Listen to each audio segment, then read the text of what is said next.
Well, everybody, so this is Henry's Coffee Shop Talk is going to be on Social Security. So I just turned 62 in 5 or 6, 7 days now. So there's a lot of videos on Social Security. I want to keep it kind of simple for you. If you can retire at 62 from your job and give up that monthly income to take the merely $2,000 the government wants to pay you in Social Security, probably less than that once you pay Medicare and taxes, depends on who's taking it and what you want, you can do that at 62 in one day. But you got to remember, that money you draw and that money you get is what you're going to get for life, no matter what. The government's holding you hostage because at 65 is kind of the premium. You know, you lose a little bit for not going to 67 for some of us. But at 65, you know, it's a pretty good jump. Probably about goes from $2,000 to $3,400, at least on my scale, to my income. Right? If I wait till I'm 67 and I get another $400, so $3,800. But you don't know if you're going to live to that point. You don't even know if you're going to live to 62. You don't even know if you're going to live 62 in one day. But there's also another catch. If you're divorced, and you've been married 1 year to 10 years with an ex, and she doesn't remarry before 60, she can double, and you claim yours at 62, and you get it. You get a check, right? You keep your income below the threshold, which I'm going to talk about. She then can draw off for your check. If you go above the threshold, for every $2 above the threshold of $23,400 something, they just changed it. They made it less. Then every $2 over that, they take $1, and then you get another peer group where you every $3 they take $2. So the government takes percentage away from you. But just remember, if you got an ex, she doesn't remarry before 60, she can double dip off yours. Which one ever's higher? The one she's getting for herself or offer yours? Nothing you can do to stop it. You can't block it. You can't court it out of business. It's a legit law. So if you didn't know that, now you should know that. I've told you. I've met 9 out of 10 people that didn't know their ex can claim on their ex's Social Security, or knew the law. If they didn't marry before 60, they're entitled to it. And then they get some other 62 1 year and some 62 bullshit, ex bullshit. I don't know. I'm not going to play around with that one. Most common one, I think, is people get divorced before 60 and have been married 10 years. I was married 14 and something.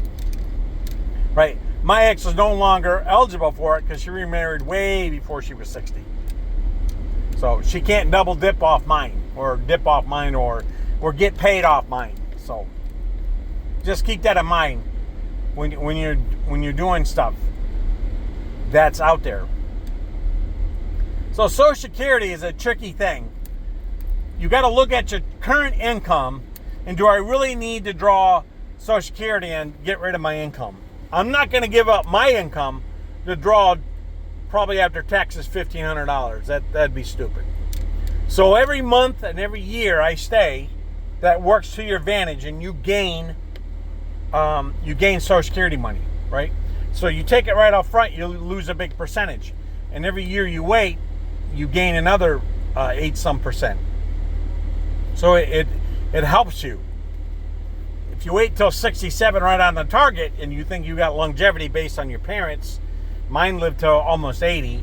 If they'd have took better care of their health, they probably could have lived longer. I don't know.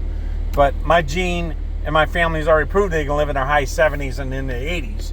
So I might be able to wait until I'm 67. But I did look at 65. That is a premium time frame to draw on my Social Security and retire from working. Again, for at least 2 years till you're 67, you're on a limit of what you can make.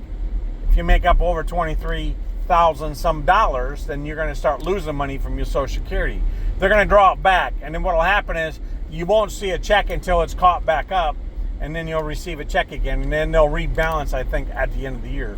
So if you're not sure and you're in my age group and you're watching all these different videos, they go on and on and on, and they actually drag it out, and you get tired of watching them. And I'm like, oh my God, just give me the info, please.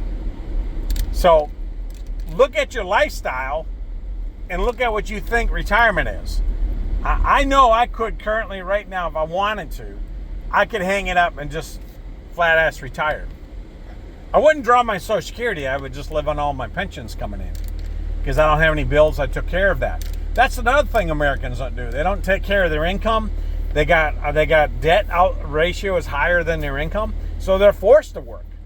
You should look at 50. When you're at 50, that gives you 10 years to get your finances in order. You should look at the age 50 and start figuring out your future. So when you hit 62 like me, you got an outlet. I got an out. I can retire any way I want. I've hit the wicket, right? So I've hit the wicket where I'm work was minimum 10 years. So I got that. So I'll get a retirement check from them. Then I hit the other wicket, which is I'm eligible for Social Security if I need it. That's a backup. I'm not going to take it. It's a backup. Now I could take it. They would say you're ineligible. I would get an eligibility slip in the mail and say, hey, you're not eligible.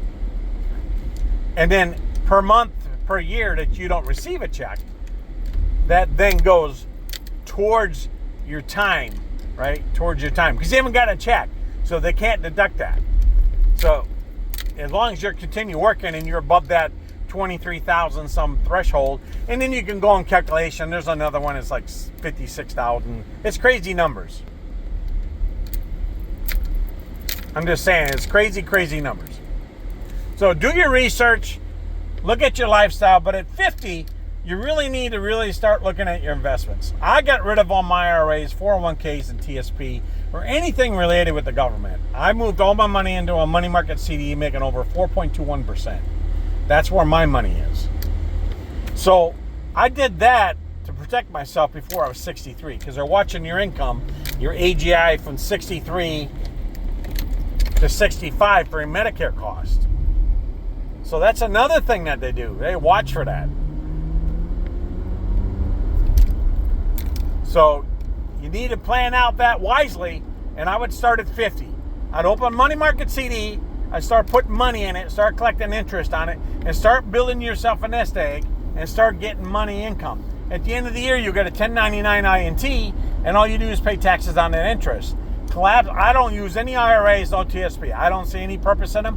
All they were government regulated, and it's investments for dummies. On what my opinion is, it's an investment for dummies, and you're eventually going to need the money, and then you're going to get beat up hard by the government in taxes, and then you're just going to lose what you put away in that wealth. It's going to give you a false negative thinking you're saving something. In reality, the government's taking all the taxes from it. I can show you my money market CD. And I'm putting money in it, and plus the interest, I'm making $2,400 a month on it, plus what I put in there monthly, has driven me to make close to $140,000 a year alone, cash after taxes, in the money market CD. That's what I do. I do close to $140,000 clear. In 2 more years, I'll be close to probably 160, 170. On my investment, plus what I put in there out of my paycheck, because I've taught myself, I've done my research, and I figured out how to do it at 50 years old. You need to do that. So that's my coffee shop to you. If you're 50 plus, you need to start looking at your future of 60 plus, and what are you going to have as a cash coming in.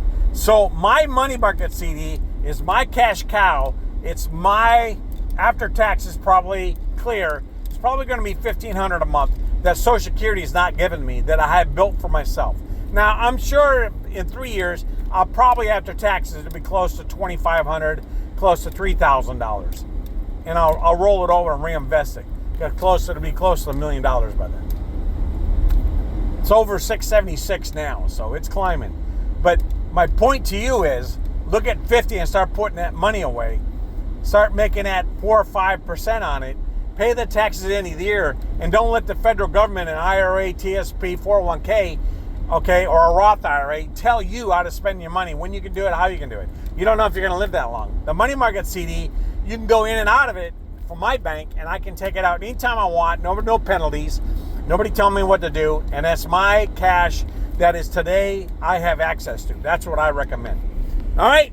Social Security, a little bit of money market CD talk for you. I try to help you out. It's just what I did. I'm not telling you it's a foolproof system, but it's working for me. So I've been doing it for 5 years. I've got quite a bit of equity put away. I've done really well for myself. You can too. But you got to start at 50. You got to buckle down. And I've done a coffee shop talk that says counting your pennies. I've never gone back to that video to see how many views it's got. But that's basically what you got to do. You got to count your pennies, invest it wisely, and make pennies make pennies. Make sense? All right, that's Henry's Coffee Shop Talk. I haven't done one in a while, but I've been watching politics, and I've been trying to figure out how I can talk politics without getting in trouble. All right? All right, have a good day. My 10 minutes are up. Thanks, everybody, and have a great day. Go ahead and hit share, hit like, do whatever. I don't make money on TikTok or YouTube or Facebook or Reels. I just do it to try to help people out. Have a good day.